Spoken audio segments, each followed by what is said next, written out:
Bon, déjà, quand vous voyez ce t-shirt, vous savez de quoi je vais parler. Je vous avais promis de faire une revue du M1 Max, et j'avais eu le M1 Pro, et quand ils étaient sortis, j'avais eu le 14 et 16 pouces en MacBook Pro, et je vous avais fait une présentation test de ces deux produits que je trouve vraiment très bons. Et récemment, Apple a fait de nouvelles annonces. Ouais, on nous a parlé du iMac Studio, du Studio Display, du M1 Ultra, il y a vraiment de quoi se régaler, et aujourd'hui je vous présente un de ces produits.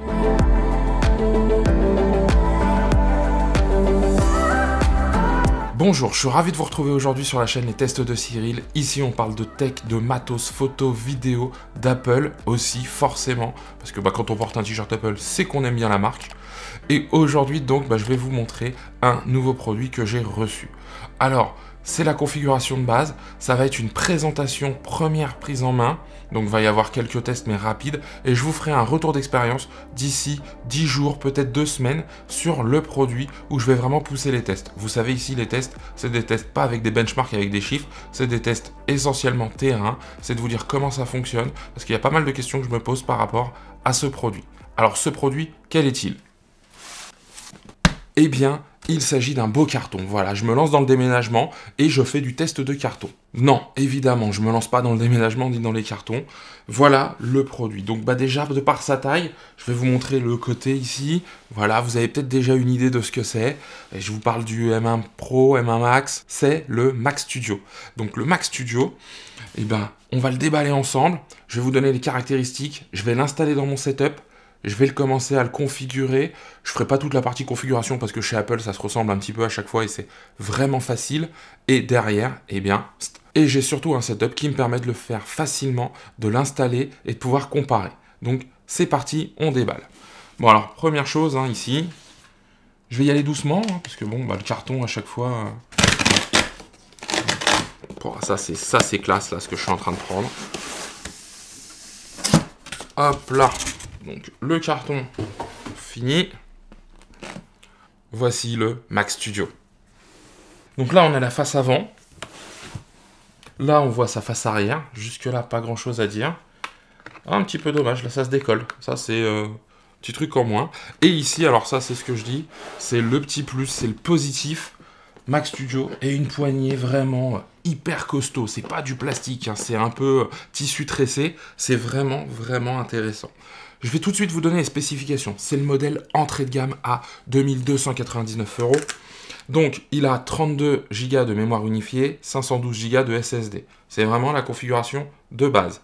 On a 10 cœurs de CPU, 24 cœurs de GPU, donc carte graphique, 4 ports Thunderbolt 4 et 2 ports USB-A à l'arrière, 2 ports USB-C à l'avant, port HDMI, Ethernet 10 gigabits, logement de carte SD, une prise casque mini jack. Il fait quand même 2,54 kg, 2 kg 540, c'est plutôt pas mal.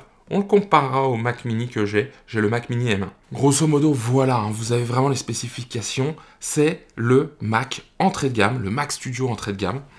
Et ne serait-ce qu'au déballage, on va voir ce que ça donne. Alors, je vais essayer, on va voir si ça marche comme ça. Et là, tellement le carton est lourd que ça décolle un petit peu. Donc, si je peux éviter d'arracher la bandelette, pour une fois, pourquoi pas. Ok.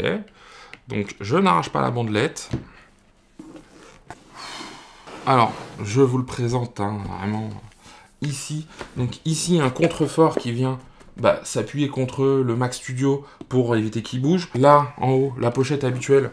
Qu'est-ce qu'il y a dedans ? Toujours la même chose, les petits kits de démarrage, entre guillemets. Et un gros sticker, un gros et unique sticker Apple noir. J'avoue que je le fais très rarement de regarder les pochettes maintenant, parce qu'à chaque fois, je me dis c'est la même chose. C'est intéressant. Ça fait vraiment costaud, c'est lourd, c'est fat à ce niveau-là. Et l'ouverture se fait comme l'iMac 24 M1 que j'avais testé avec mon frère. Vous savez, on fait comme ça, voilà. Donc on décale un petit peu, ça va pas plus loin, ça s'arrête. On sent qu'il y a des butées qui arrêtent. Et donc on a le Mac Studio ici. Donc le Mac Studio, je le mets là. On va faire très attention. Et en plus, cordon d'alimentation. Voilà, on a fait le tour de la boîte. C'est un superbe packaging pour pas grand chose à l'intérieur. Enfin, pas grand chose, quand même. Mais j'aime bien le côté un peu origami qui s'ouvre, facile d'accès. La boîte après, forcément, voilà. Qu'on peut... Hop. Salut, je pars avec mon Mac Studio. Bon, je me baladerai pas avec ça dans la rue, mais c'est le petit côté intéressant. Alors, c'est beau, hein. C'est comme d'habitude chez Apple, c'est hyper épuré. Hop.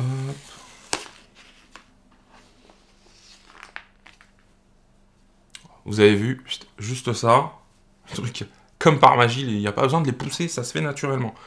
Encore une fois, hein, je ne vais pas être très objectif par rapport à cette vidéo, vous me connaissez sur les produits Apple. Un beau Mac Studio, tout en alu, un petit cercle ici de caoutchouc pour faire l'appui sur la table, toute la partie ici, ouverture, ventilation, un petit verrou sécurité, là vous savez Kensington, c'est ces petites choses où on peut mettre un petit câble pour les sécuriser et les attacher au bureau pour ceux qui seraient avec du public. Toute la connectique, on va voir ça après. Je fais un petit déballage rapide du câble parce que c'est un câble tressé, donc ça c'est du positif, hein.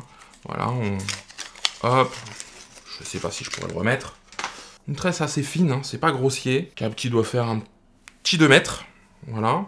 Et là, donc, triple prise. Alors attention, hein, parce que ça, c'est quand même assez spécifique. Donc, qui vient ici. Bon, qui se met facilement, mais c'est pas MagSafe. Moi, j'aurais bien aimé un petit câble un peu MagSafe. Ça aurait été vraiment sympa. Bon. Pour l'instant, j'en ai pas besoin, donc, hop.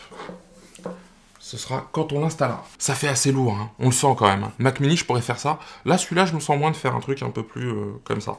Donc, je vais vous le montrer un petit peu sur toutes ces coutures. Hein. Déjà, ce Mac Studio, il comble un des aspects négatifs que je donnais au Mac Mini. Il n'en a pas beaucoup, mais c'était un. C'était au niveau de la praticité, l'ergonomie. Il n'y a rien en façade sur un Mac Mini. C'est normal. Le Mac Mini, vous verrez, en termes de taille, il est beaucoup plus petit. Enfin, il est beaucoup moins haut. La taille générale, c'est la même chose. C'est juste en hauteur, en fait. Hein. On a le Big Mac de chez Apple. Pourquoi? Parce qu'en façade, donc, il n'y a aucun port, il n'y a aucun accès. Et là, il y a 2 USB-C et la carte SD. Donc, il n'y a pas besoin d'aller derrière à chaque fois pour aller chercher et brancher un câble. Par exemple, un disque dur, un SSD amovible qu'on veut brancher, qu'on sort, qu'on remet à chaque fois. Bah, toujours aller chercher derrière, c'est dommage. Donc moi, j'utilise un dock qui m'apporte d'autres choses, mais j'utilise un dock. Là, j'ai plus ça. Donc ça, déjà, c'est le premier point. Lecteur de carte SD, sur le Mac Mini, il n'y en a pas. Il faut passer par un lecteur externe. Donc déjà, ces deux points-là, Mac Studio, plus. À l'arrière, mes 4 ports Thunderbolt, 4, 2 ports USB-A, le HDMI, la prise casque, l'Ethernet et la prise d'alimentation. Une belle grille ici de ventilation. Ça, c'est une question que je me pose tout de suite et je verrai, et ça je vous le donnerai dans la semaine prochaine ou dans 15 jours, la vidéo retour. Pensez à vous abonner, à activer la cloche si vous voulez voir cette vidéo test vraiment poussée. Parce que cette grille-là me fait dire qu'il y a de la ventilation. On l'a vu hein, dans la présentation, la keynote. Il y a vraiment des ventilateurs assez imposants à l'intérieur. La question c'est, est-ce qu'on les entend? Moi, le gros point, enfin un des gros points positifs de mon Mac Mini, c'est 0 bruit. Ça fait plus d'1 an que je l'ai. Ça fait plus d'1 an que je ne l'ai jamais entendu souffler. Rien à voir avec mon MacBook Pro d'avant. Et je l'entends jamais. Pourtant, je lui en mets. Pourtant, parfois, c'est pas qu'il rame, mais on sent qu'il travaille. La charge du CPU, elle monte. Je l'ai jamais entendu souffler. Et ça, c'est hyper agréable. Donc ici, c'est la même chose. Est-ce que je vais avoir quelque chose d'aussi agréable? C'est la question que je me pose. Même un petit souffle, peut-être me dérangerait aujourd'hui. Là, on verra ça. Et donc, pour revenir à cette connectique, eh bien, c'est un gros point positif du Mac Studio. C'est le Mac Mini. J'ai 2 ports Thunderbolt à l'arrière et 2 ports USB-A. Là, j'ai toujours les 2 ports USB-A. J'ai 4 ports ici, plus 2 à l'avant. Donc au final, on est sur 8 ports. Donc 8 ports, ça commence à être déjà beaucoup plus sérieux, beaucoup mieux à ce niveau-là. En plus, avec le M1 Max, on peut monter sur la RAM, etc. Parce que là, la RAM de base, enfin la mémoire unifiée, c'est 32 Go. On peut monter à 64, on peut, avec le M1 Ultra, monter à 128. Là, je le rappelle, hein, c'est pas le M1 Ultra. Le M1 Ultra, c'est 2000 € de plus. Un peu plus même de 2000 € de plus. Donc, 4500 €. Non, pour un test, on va... Voilà. Le jour où Apple veut m'envoyer des produits pour que je les teste, je prendrai du M1 Ultra. L'autre point du Mac Mini, comme je le disais juste avant, c'est sa hauteur. On est un peu moins de 10 cm. Pour ceux qui aiment avoir leur écran à ras de leur bureau, en tout cas très bas, moi maintenant j'ai un bras ergonomique, donc c'est vrai que je le baisse un peu plus que l'ancien écran que j'avais, eh bien, j'avoue que là, on va pas pouvoir le faire avec le Mac Studio. Soit on va mettre le Mac Studio en déporté et pouvoir baisser. Si ça, on veut que ce soit face à soi pour avoir accès, par exemple, au port, etc., eh bien, on va avoir ces 10 cm minimum. Alors, c'est assez bas hein, quand même. Hein. Si le bas de mon écran est ici, je peux imaginer le haut ici, je suis déjà pas mal. Mais c'est quelque chose à prendre en compte. Moi, le Mac Mini, comme je le dis, il arrive à peu près là. Hein. Donc, je peux descendre d'un point de vue utilisation. Ça peut jouer pour certains. Maintenant, moi, je verrai ça à l'utilisation. Ce que je vous propose, c'est qu'on arrête cette partie unboxing, spécification. Je le mets en place et je vous donne mes premières impressions et on conclut. Et je vous donnerai donc, comme je vous l'ai déjà dit 2 fois auparavant, j'insiste dessus, la vidéo test dans 15 jours avec bench test par rapport au Mac Mini M1. Quels sont mes ressentis au bout de 1 semaine, 10 jours d'utilisation. C'est parti. Voilà, je viens d'installer le Mac Studio. J'espère que vous m'entendez bien. C'est un tout nouveau setup, enfin un montage un peu différent d'habitude pour moi. Un peu plus intimiste. Je voulais pas être trop surexposé. Regardez bien. Il est là, il est beau. Oh là là, il est là. Première remarque. J'ai l'Apple Thunderbolt Display. Donc, il passe pas en dessous. Vous voyez, ça serait que pas en hauteur. Je pense que sur le Studio Display, il passe en dessous, mais là, ça ne passe pas en dessous, donc c'est un peu dommage. Mais c'est comme ça. Je vais faire le test comme ça. Donc je vais le brancher là-dessus, le Mac Studio. Là, vous voyez, j'ai mon Mac Mini M1 qui est juste là. Donc jusque là, tout va bien. Bon, comme d'habitude, mise à jour au démarrage, c'est assez simple.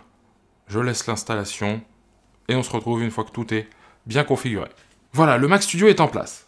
Il est là, le clavier, le trackpad, on est bon. La configuration, toujours aussi simple chez Apple. J'ai juste eu un truc que j'ai jamais eu avant, c'est il s'est figé un moment, enfin la barre n'avançait plus, j'ai juste appuyé sur le bouton redémarrer, j'ai demandé à redémarrer. Il a repris après son truc normal, il m'a redemandé de sélectionner la langue, etc. Je crois que la première fois, ça n'avait pas dû être pris bien en compte, enfin bon.